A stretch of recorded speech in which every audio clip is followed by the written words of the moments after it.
falando através da palavra, e que nós possamos colocar o nosso pensamento no Senhor e ouvir a voz do nosso Senhor. Amém?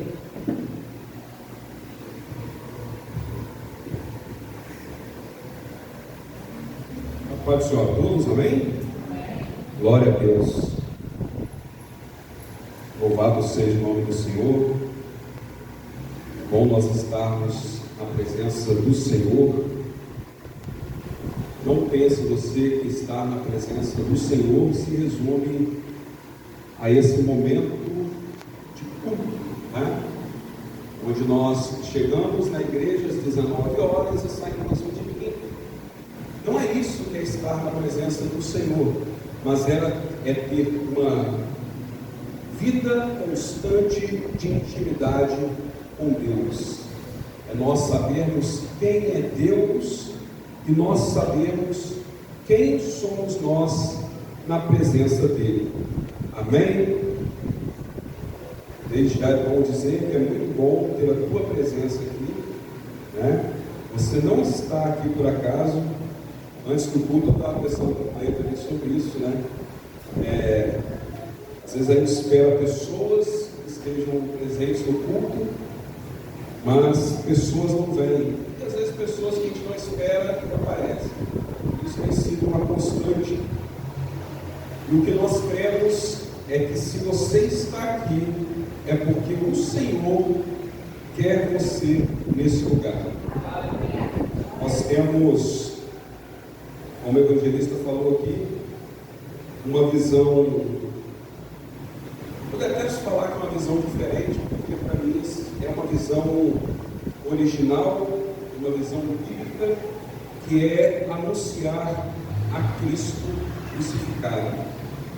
Nós temos alguns lemas, né, desse ministério, né, que é a esperança, que é o evangelho anunciado, que é pregar a Jesus. Ah, mas eu queria movimento. Não tem. Ah, mas eu queria correr para lá. Não tem. Nós pregamos a Cristo. Nós vamos ouvir a palavra, deixar que a palavra ela venha curar as nossas feridas, ela venha nos despertar para essa intimidade com Deus e venha trazer em nós um entendimento de quem é Deus em nossa vida e que somente nele há salvação. Deus cura, cura. Deus restaura famílias, restaura. Mas só uma dica antes de iniciar a palavra: procure primeiro a Deus, que nas demais coisas Ele fará. Amém? Por falar em fruto, né? Abra sua Bíblia em Mateus, no capítulo 13. Nós vamos ler a partir do verso 24 do capítulo 13. Mateus, no capítulo 13, a partir do verso 24. Nós temos, a partir do verso 24 do capítulo 13 de Mateus, Jesus contando uma parábola. E as parábolas que Jesus sempre contou, elas serviam para aqueles que a ouvissem. E quando nós ouvimos uma parábola, essa parábola ela vai tratar das minhas dores, ela vai me dar entendimento, ou vai trazer uma explicação daquilo que Deus, que Jesus, aqui no caso, estava contando para aquelas pessoas que o cercavam. Poucos trechos na Bíblia, ou melhor, poucas parábolas na Bíblia têm uma explicação detalhada. Mas aqui nesse capítulo 13, a parábola do joio do trigo, Jesus, vou dizer assim, ele gasta tempo para explicar aos seus discípulos o que significa cada detalhe desta parábola. Amém? E há algo que Jesus ele começa falando aqui nessa parábola, é sobre o reino dos céus, é sobre o reino de Deus. Se nós estamos aqui nessa terra, se nós queremos ter uma uma vida transformada, nós precisamos saber que nós devemos pertencer ao reino de Deus. Nós devemos fazer parte do reino dos céus. E para que eu faça parte do reino dos céus e me permita fazer parte da vida com Jesus, isso é uma decisão minha. Ah, mas não é Jesus que vai me segurar pelo braço, né, me pegar pelo colarinho? Não, não é. O que Jesus fez por nossa vida foi na cruz. Jesus, ele morre na cruz por nossa vida. E antes disso acontecer, ele já anunciava o seu reino. Ele dizia: olha, o reino dos céus está próximo, o reino de Deus está próximo, arrependam-se. Então o destino da nossa vida, ou quem nós somos, o evangelista falou aqui, não é quem é você, é quem nós somos, é quem eu sou. E essa pergunta é para você. Você precisa se questionar: quem eu sou no reino de Deus? Quem eu sou nesta terra? Amém? Vamos ler o texto. Diz assim a palavra do Senhor. Outra parábola lhes propôs, dizendo: o reino dos céus é semelhante a um homem que semeou boa semente no seu campo. Mas enquanto os homens dormiam, veio o inimigo dele, semeou o joio no meio do trigo e retirou-se. E quando a erva cresceu e produziu fruto, apareceu também o joio. Então vindo os servos do dono da casa lhe disseram: Senhor, não semeaste boa semente no teu campo? De onde vem, pois, o joio? Ele, porém, lhes respondeu: um inimigo fez isso. Mas os servos lhe perguntaram: queres que vamos e arranquemos o joio? Não, replicou ele, para que ao separar o joio, não arranqueis também com ele o trigo. Deixai-os crescer juntos até a colheita, e no tempo da colheita direi aos ceifeiros: ajuntai primeiro o joio, atai os feixes para ser queimado, mas o trigo recolhei no meu celeiro. Amém? Senhor Deus, amado Pai, nós glorificamos ao teu santo nome. Agradecemos ao Pai por tua palavra, Senhor, que será ministrada, por tudo que aconteceu aqui nesta noite, Senhor, porque estamos na certeza de que a pessoa mais importante está aqui neste lugar, e é a presença do Senhor Jesus. Pai, nós clamamos, ó Pai, toca em nosso coração, toca também na nossa mente, Senhor, para que possamos ouvir a palavra, entender, ó Pai, e sermos transformados pela tua glória, Senhor. Pai, nós clamamos a Ti, Senhor, venha sobre nós, venha nos moldar, ó Pai, venha nos corrigir, venha nos exortar, ó Deus. Abra os nossos olhos espirituais, Senhor, abra o nosso coração, Senhor, para termos entendimento de quem é o Senhor sobre nossas vidas. Pai, nós nos colocamos nesta noite diante de Ti, Senhor. Cura as nossas feridas, Senhor, restaura, Senhor, os nossos lares, mas acima de tudo, Senhor, venha sobre nós, e que a Tua presença seja constante em nossas vidas, que tenhamos, ó Pai, intimidade contigo, Senhor. Pai, eu clamo a Ti, ó Deus, por mim, que eu diminua e que o Senhor cresça, Senhor, que as palavras que saírem da minha boca não venham de mim mesmo, mas que venham, ó Pai, direto do trono da glória para a Tua igreja. Senhor, é o que nós agradecemos no nome santo do Senhor Jesus. Amém e amém. Aleluia. Louvado seja o nome do Senhor. Quando nós lemos esta parábola, nós presenciamos um agir de Deus de uma maneira particular no meio do mundo.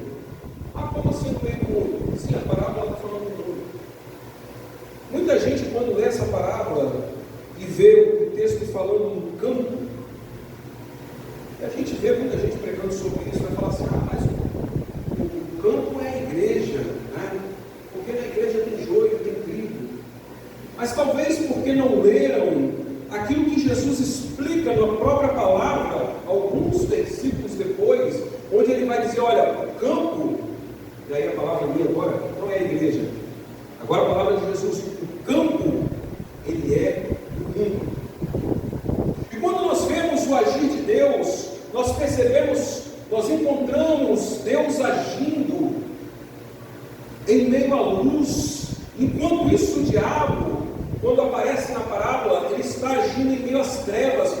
ele surge à noite. E de um lado nós temos Deus trazendo o trigo, aquilo que é bom. Do outro lado nós temos o diabo semeando o joio que é mau, aquilo que estraga, aquilo que destrói. Se de um lado nós temos Deus semeando para colher, do outro lado nós temos Satanás semeando para confundir. O trigo bom ele é colhido para o celeiro. E lá no finalzinho da parábola você vê isso. O joio ele é recolhido, ele é separado para o fogo. Então o agir de Deus ele é sempre positivo para nossas vidas. O agir de Deus é sempre em meio à luz, é sempre em meio àquilo que é bom, aquilo que é agradável e aquilo que é perfeito. E é isso que a palavra de Deus nos diz. Enquanto Satanás, o seu agir é para confundir, é em meio às trevas. E a nossa vida é isso. Nós vivemos nesse mundo. Houve uma certa ocasião em que Jesus, quando ora ao Pai, ele vai dizer, olha, que nós sejamos um. Ele está dizendo com Deus. E que eles, ou seja, nós que estamos aqui, também sejamos um com Ele. O que Ele está dizendo é que nós precisamos ter essa intimidade e saber que nossa vida está nas mãos de Deus. E que a nossa vida ela é uma com Deus. Mas basta nós respondermos a pergunta: quem eu sou? Se eu fosse uma dessas sementes desta parábola, quem eu sou nessa história? Quer que eu melhore para você? Quem eu sou neste mundo? Que tipo de semente, que tipo de plantação, que tipo de influência eu sou neste mundo? Que tipo de testemunho eu dou neste mundo? Ah, pastor, mas a gente, com um ano de terno e gravata, aqui não tem ninguém de terno e gravata, né? Isso que é bom falar. Ah, mas um ano de terno e gravata com a Bíblia debaixo do braço, sabe o que significa? Nada. Porque quem você é com Deus é aquilo que Deus colocou no seu coração e é a sua intimidade com Ele. Então é você que vai me dizer, é você que diz para Deus o que você é, se você é joio ou se você é trigo. A minha resposta para o Senhor é se eu sou joio ou se eu sou trigo. Ah, mas você está falando só de uma figura, né? De joio e de trigo, é só uma ilustração? Não é ilustração, não. Não é ilustração. O nosso destino, ele é selado por nossas atitudes. Deixa eu explicar melhor isso. Para onde você vai, o testemunho que você dá, a influência que você tem em relação às outras pessoas neste mundo, depende das suas atitudes. Depende de você decidir quem você é. Então o homem, o filho do homem, ele coloca semente boa em sua plantação. E essa pergunta que eu te faço: você é uma semente boa? Deixa eu fazer uma pergunta besta aqui. Você é bom? Você é uma boa pessoa? Ninguém é bom por si mesmo. Ah, mas eu sou uma boa pessoa porque eu pago minhas contas, né? Porque eu faço isso, eu faço aquilo, porque eu não minto lá fora, porque eu me engano. Sabe que você é um bom cidadão. Eu estou te perguntando se você é uma boa semente. E ninguém é bom em si mesmo, porque nós precisamos ser enxertados na videira verdadeira, e a videira verdadeira é Cristo. Tudo aquilo que eu faço nesse mundo, a maneira como eu me conduzo, eu dependo de Cristo. O Senhor nos plantou aqui nesta terra. Entenda uma coisa: Ele não te plantou aqui à toa. Ele te colocou aqui nesta terra com um propósito. Você tem valor nas mãos de Deus. Você tem um propósito diante de Deus. Você, para melhorar, para você entender, você tem uma missão diante de Deus. Ah, mas qual é essa missão, pastor? É aquilo que Deus tem colocado no seu coração dia após dia. O chamado que Deus tem colocado no seu coração dia após dia. Ah, mas eu não sei se eu tenho chamado de evangelista, de presbítero, de pastor, de diácono. Não, o chamado não é isso não. É o chamado que ele fala lá em Mateus 28. Dando rede. E fazer discípulos. Ah, mas está falando? Não, é para todos. O ide é para todos. A palavra de Cristo tem que estar na nossa boca. Nós temos que ser instrumento de bênção, poder da vida dos outros, para que haja transformação. Meu irmão, não sei como está a sua vida. Eu não sei quais são as suas dificuldades. E não vou passar revelação, não. Ah, porque tem gente aqui com problema financeiro. Não está com problema financeiro aqui. Mas o que eu preciso te dizer é que você precisa se apegar a Deus e saber que o Senhor, Ele tem cuidado de você. E a sua vida que está nas mãos de Deus para o propósito que Ele tem. Para ser um instrumento de bênção, um instrumento para levar a sua palavra, uma palavra de arrependimento, de restauração, uma palavra de vida. Algo que a gente sempre costuma dizer aqui é que a gente vem para cultuar a Deus quando nós nos reunimos. Mas nós nos reunimos também nessa 1h30 de culto. Então, não entenda esse momento somente como um momento de culto, somente como um momento em que nós viemos para receber uma libertação ou algo do tipo, mas entenda esse momento em que você vem para se capacitar para essa semana que está vindo. É um lugar de preparação para a guerra, é um lugar de preparação para a batalha. Porque se eu esperar em Deus somente neste momento de um culto de domingo à noite, o que será da minha vida? Adorei a Deus domingo à noite. Tá, e a segunda, terça, quarta, quinta, sexta e sábado? Ah, não, eu vim no domingo, me enchi do poder de Deus e me enchi da presença de Deus. Eu vou te dizer que você está preparado e firmado na rocha. E que o Senhor, Ele está com você. Glória a Deus. Essa vida não é fácil. Ah, mas me falaram que é fácil. Não é fácil. Sabe qual é a nossa diferença para quem está aí fora? Quem está aí fora tem problema, nós que estamos aqui também temos. Mas a nossa diferença é que temos um Deus que luta conosco. Onde tiver um Jesus para plantar no trigo, também vai ter um diabo para plantar no joio. Então eu preciso saber onde eu estou andando.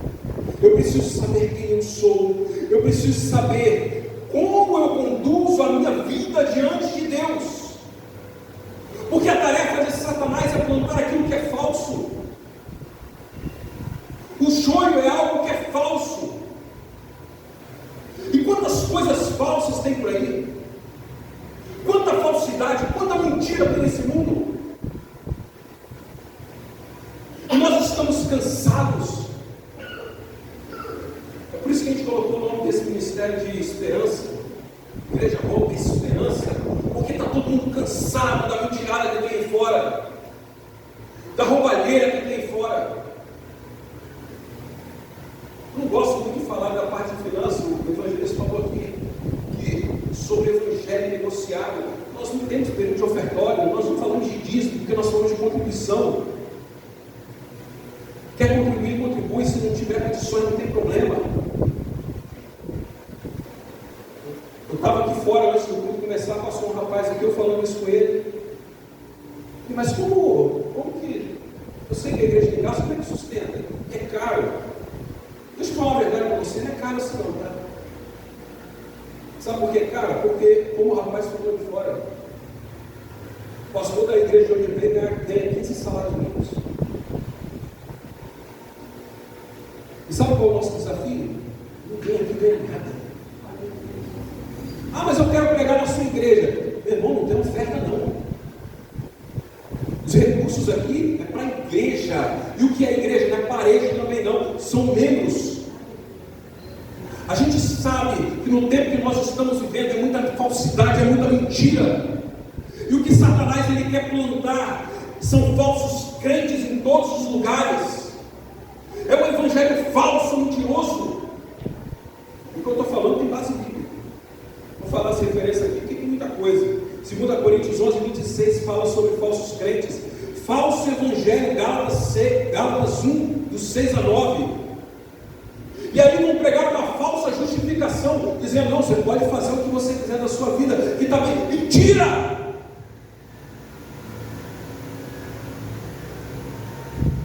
Falsas igrejas. Ai, pastor, mas você está falando? Não sou eu que estou falando, não. O apóstolo Paulo falou, dizendo para os judeus, vocês são sinagogas de Satanás. Ai, mas é dura a palavra. Ou a gente vive pela palavra verdadeira, ou vive por uma mentira.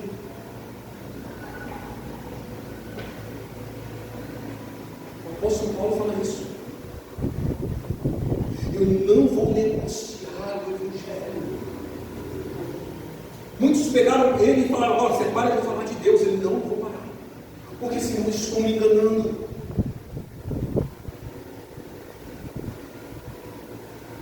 É o evangelho. E Satanás ele é tão falso que nos últimos dias ele vai levantar o falso Cristo.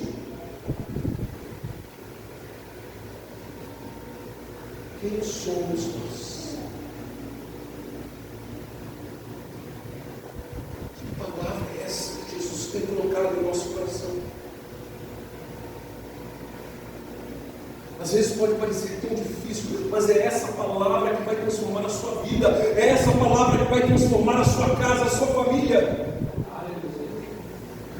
Não, pastor, mas quando eu sair daqui, é naquele galão ali que pega água ungida? Não tem água ungida, meu irmão, esquece. E a rosa ungida? Não tem rosa ungida. Mas não tem um lencinho, não tem aquela tenda, né, para a gente passar? Não tem. É a palavra de Deus. Ah, mas está parecendo muito simples. E é simples, meu irmão. Não se apega a chofar, a quepar, que não sei o que, que estão colocando aí a rosa branca. Se apega à palavra de Deus. Ah, mas será que é só essa igreja que tem verdade? Não, é a Bíblia que tem verdade. É a palavra que tem a verdade.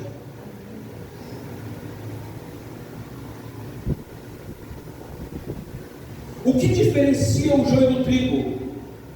É a qualidade dos seus frutos. Olha o verso 26.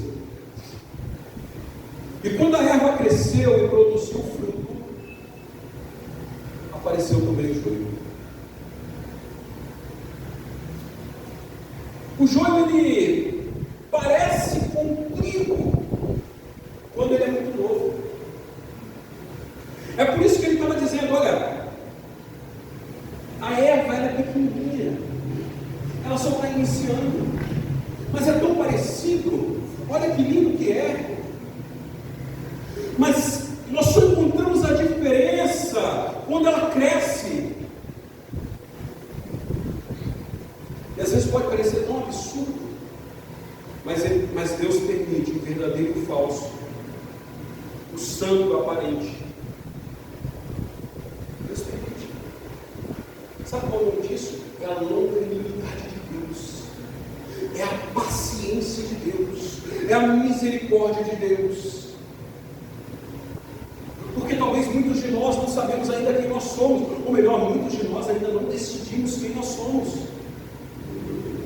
porque é uma decisão nossa. Talvez na minha mente eu possa estar enganado, achando que eu sou trigo, mas minhas atitudes são de joio, porque eu não produzo frutos. Ah, mas eu sou parecido, igual o joio e o trigo eram parecidos. Ah, mas nós somos tudo parecido. Sai daqui, como eu disse no início, com a Bíblia debaixo do braço, com terra. Por isso que eu abandonei o terra também. Não uso mais terra. Porque a gente não quer fazer diferenciação, mas nós queremos ser parecidos com Deus. A nossa semelhança precisa ser com Deus. Ah, pastor, mas eu não sei quem é joio. Meu irmão, vamos crescer junto. A gente cresce junto. Porque vai chegar um grande dia em que as coisas vão ser reveladas. O joio é parecido com o trigo. Mas sabe o que denuncia? O fruto. Porque está o joio e o trigo crescendo. Mas o que denuncia é o fruto. O que denuncia o que é o joio é quando você olha, não está produzindo fruto. Aí alguém vai dizer, não, mas é crente. Não está produzindo fruto. Foi lido aqui antes. Produza frutos dignos de arrependimento. Então nós temos que produzir. É o meu testemunho, são as minhas atitudes. É o meu modo de vida. Uma palavra que eu detesto, estilo de vida, mas é o estilo de vida que você tem que ter. Qual é o seu estilo de vida? O meu estilo de vida é um evangelho negociável com Cristo. Mas evangelho negociável não é só sobre finanças. Não é sobre finanças não, meu irmão. Evangelho negociável é você não negociar os princípios da palavra de Deus. Essa semana eu ouvi um pastor Luiz Hermínio falando: se tem um prédio torto, você denuncia ele quando você constrói um prédio reto do lado. Você não precisa fazer laje. Você está entendendo o que eu estou te dizendo? Comece a conduzir a sua vida pela palavra de Deus. Tenha uma vida reta, porque a sua vida reta, ela vai denunciar tudo que está errado ao seu redor. Não negocie a palavra de Deus. Não negocie o evangelho de Deus. Não negocie aquilo que Deus tem colocado diante da sua vida e no seu coração.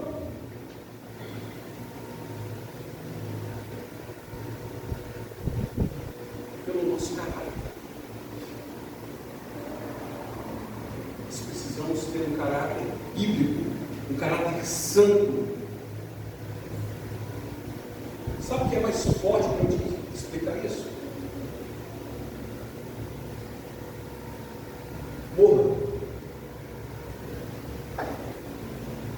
Como assim, pastor? É bíblico. Está lá em Gálatas, no capítulo 2. O apóstolo Paulo ele escreve e diz assim: olha, eu já morri. É a palavra agora que ele fala mesmo. Eu já fui crucificado com Cristo. O apóstolo Paulo está dizendo: olha, eu morri na cruz com Cristo. E agora não vivo mais eu, mas é Cristo que vive em mim. O que Paulo está dizendo, olha, o caráter que eu tenho, as minhas atitudes, o meu modo de viver, o meu modo de caminhar, é o modo de Cristo. E alguém vai dizer assim: não, mas prova disso aqui, meu irmão, porque o joio está aí para isso, para te oferecer coisa que não presta. Não, vamos lá naquela festinha, vamos lá fazer isso, vamos lá provar esse negocinho, provar aquilo outro, vamos se dar bem aqui. Porque Satanás quer isso. E aí é a nossa atitude diante deste mundo, que é o campo, e dizer: não, eu sou trigo.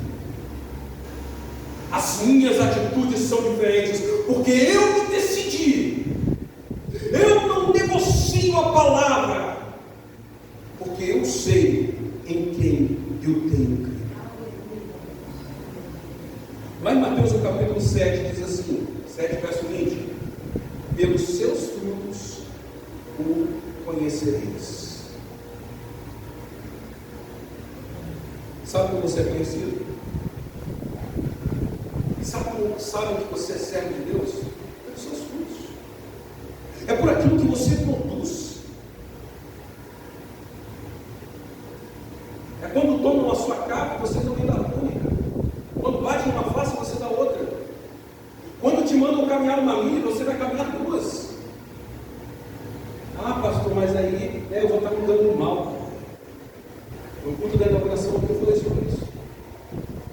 Se a Bíblia fosse uma regra, uma lei, as leis que vão determinar quem é cristão ou não são essas. É te bater uma face, você dá outra. Aquele que te tomar, você não entra em demanda. Ah, mas eu estou me dando mal. Não, você está sendo cristão. Ah, mas eu não vou fazer isso não. Se não fizer, o Senhor está falando.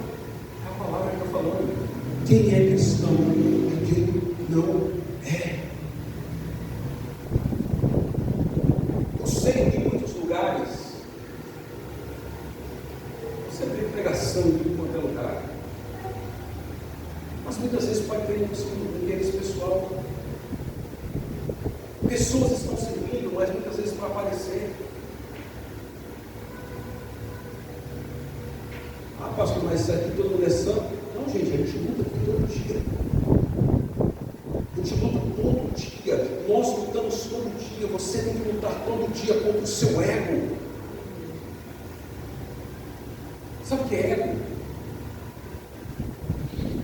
É você querer tudo para si, se achar melhor que os outros, se achar superior aos outros. E a gente luta para isso, contra isso. Algo que eu sempre tenho em mente é que um dos maiores pecados que Deus odeia é a pessoa egoísta. Que lembra ele Satanás, quando queria roubar o seu trono. Satanás queria ser maior que Deus. E não somente isso, Satanás queria ser parecido com ele. Porque nós somos semelhantes a Cristo. E se nós somos semelhantes a Cristo, as nossas atitudes precisam ser semelhantes a dele.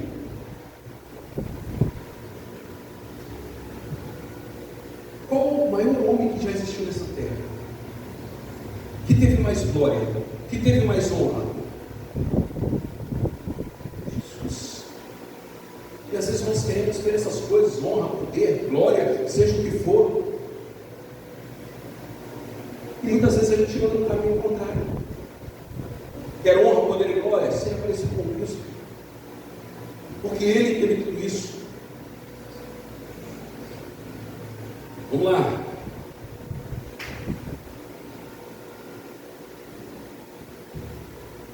Verso 30. Deixai-os crescer juntos até a colheita. E no tempo da colheita direi aos ceifeiros: ajuntai primeiro o joio e atai os feixes para ser queimado, mas o trigo recolhei-o no meu celeiro. Eu disse aqui no início que Jesus ele explica essa parábola. Quando nós chegamos no verso 39 ao 40, Jesus está explicando: olha, a ceifa é o fim do mundo. Os ceifeiros são os anjos, o joio que é colhido, que é separado, não é só separado, ele é queimado. E o trigo que somos nós, seremos recolhidos, guardados, protegidos no celeiro de Deus. É no juízo de Deus que vai ser separado aquilo que é autêntico daquilo que é aparência. Não adianta a gente viver por aparência. Não adianta eu ter uma vida segundo aquilo que eu quero, segundo a maneira como eu penso que é. O fim do justo e do ímpio são opostos. O nosso fim é diferente. Ah, mas vai ter sim. Vai ter um fim.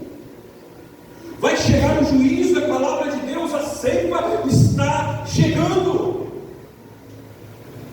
Ah, pastor, mas eu estou olhando aí para o mundo, tem tanta gente se dando bem. O ímpio prospera? O ímpio filho prospera.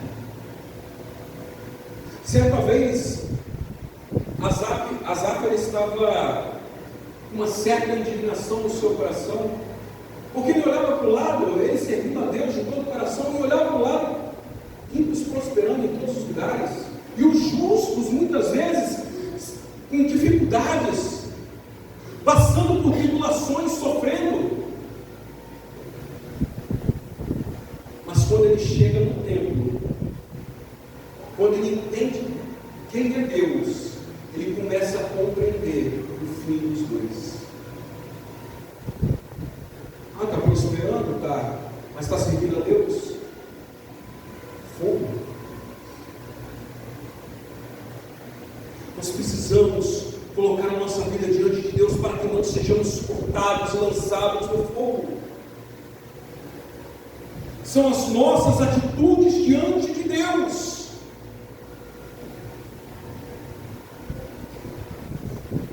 Quem quer ser feliz? Nós queremos ser felizes. Quem quer paz? Nós queremos ter paz.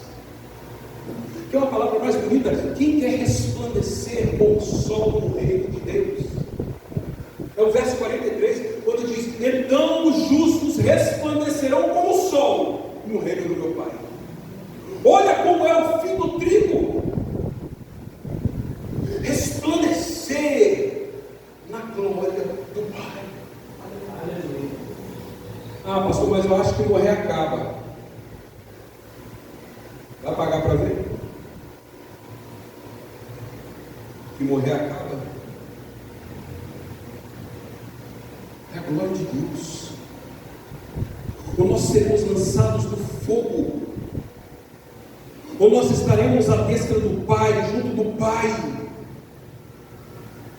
Se há uma grande diferença entre o joio e o trigo, é que o trigo ele vive para o dia da colheita, somos nós, mas o joio ele teme por esse dia. Nós vivemos para isso, para o dia em que o Senhor ele virá para nós. Eu quero finalizar nesta noite dizendo: coloque o seu coração diante de Deus. Coloque a sua vida diante de Deus.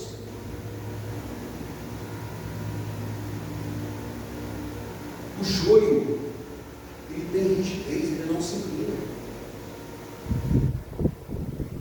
Quando o trigo ele dava o seu fruto, ele pesava e ele se inclinava, mas o joelho permanecia rígido, porque ele não se curvava diante de Deus. Sabe a diferença do joelho e do trigo? É que o trigo ele frutifica e o joelho ele se exibe. Ou seja, nós não podemos viver por aparências. A nossa vida ela é feita por dois caminhos. Então o nosso coração precisa estar em Deus. O seu coração precisa estar dia após dia diante de Deus. Coloque-se de pé que nós vamos já estar finalizando.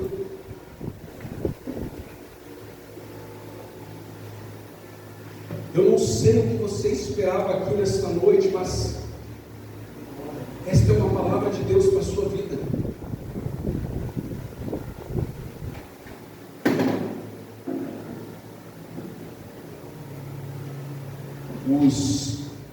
Quando eu falei aqui no início que nós pregamos a Cristo crucificado, o mundo quer outra coisa. O apóstolo, quando escreve, ele está dizendo assim: olha, os judeus eles querem sinais, os gregos eles querem sabedoria. E aí, quando eu trago para nós, para o nosso tempo, eu posso dizer: olha, eles querem prosperidade, eles trazem promessas infundadas, eles querem ficar ricos por meio do Evangelho. E aí o apóstolo Paulo continua: os judeus querem isso, os gregos querem aquilo, mas nós pregamos Cristo crucificado. Ah, mas não vai falar de... Não vou falar de prosperidade. Ah, não vai falar de... Não vou falar de cura. Eu vou falar de Cristo crucificado. É suficiente. Se há um dos assuntos que eu mais debato na vida aí também é sobre maldição hereditária. Que gosta de falar sobre isso. Não esquece essa patetice. Esquece. Porque se eu achar que depois de aceitar a Cristo, eu preciso vir aqui para quebrar uma maldição hereditária, que Jesus é esse? Porque nós pregamos a Cristo crucificado. É Cristo crucificado. Eu não preciso de sinais, eu não preciso de filosofias, eu preciso de Cristo crucificado. Porque quando eu tenho Cristo na minha vida, Ele vai quebrar maldições, Ele vai restaurar o meu lar, Ele vai curar as minhas enfermidades, porque Ele tomou sobre si as nossas dores e as nossas enfermidades. Ele levou sobre si. Essa palavra é suficiente. Para finalizar, eu quero ler um texto em 2 Crônicas, no capítulo 25, no verso 2. Amazias fez o que era certo aos olhos do Senhor. Amazias, o rei de Israel, fez o que era certo aos olhos do Senhor. E o texto termina dizendo: mas não de todo o coração. Olha que triste. É tentar buscar fazer o que é certo aos olhos do Senhor, mas muitas vezes o nosso coração ainda está corrompido. Então nós precisamos buscar de Deus uma transformação, uma restauração. Deus não quer você só em parte, Ele quer você de maneira integral, de maneira completa diante dEle. Não negocie o Evangelho, não negocie essa palavra, mas creia em Deus. Saiba que o Senhor, Ele está trazendo transformação sobre a sua vida. Eu vou colocar esse louvor. Esse louvor é uma oração ao Senhor, dizendo: Senhor, me refaça, transforma a minha vida, renova-me. Que durante esse louvor você está falando com o Senhor e clamando: Senhor, eu preciso somente de Ti. Eu não quero ter uma vida de aparência, mas eu preciso ser renovado, restaurado pelo Senhor. Aleluia. Cuida, Senhor, de nossas vidas. Oh, aleluia. Eu largo o rastro para ir mais fácil. Seja o Teu nome, Pai Santo, Pai Poderoso. Te busco como ar que preciso respirar. Não negocie a Cristo. É somente Jesus, é somente por Ele, para Ele. Oh Deus, tira, Senhor, do nosso coração que não pertence a Ti. Refaça a nossa vida perante a Tua face. Oh Deus, vamos, Senhor, Pai. Me ensina a ser como Tu és, Jesus.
clamamos, ó Pai, pela tua glória, pela tua unção, pela tua misericórdia. Senhor, eu agradeço-te, ó Pai, pela palavra que foi ministrada nesta noite. A palavra, Senhor, que tocou em meu coração. E tenho certeza, ó Pai, de que tocou no coração de cada um dos teus filhos que estão aí, Senhor. Pai, tenha um encontro com cada um de nós. Nós colocamos diante do teu altar, ó Pai, todas as nossas preocupações, todas as nossas dores, todas as nossas ansiedades, ó Deus. E clamamos ao Senhor, ó Deus, cuida de nós, porque nós queremos viver a tua vida, ó Deus. Nós queremos viver para ti, Senhor. Nós queremos ser feitos em tuas mãos. Nós queremos ser Deus. Toma-nos, ó Pai, em tuas mãos, em nome santo do Senhor Jesus. Amém. Amém. Glórias a Deus. Mais uma vez, é bom a sua presença aqui. Melhor que a sua presença é a presença de Jesus. Ouvir a sua palavra e saber que Ele tem ministrado aos nossos corações, de cada um de nós. Não pense você que, ele é um evangelista, outro é um pastor, outro. Não, todos nós precisamos de Cristo, passamos por dificuldades, enfrentamos tribulações, e é só Jesus. É só Jesus. Amém?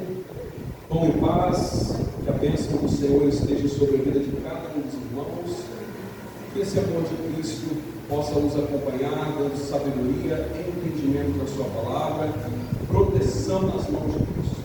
Amém? Agradeço no nome de Jesus. Amém?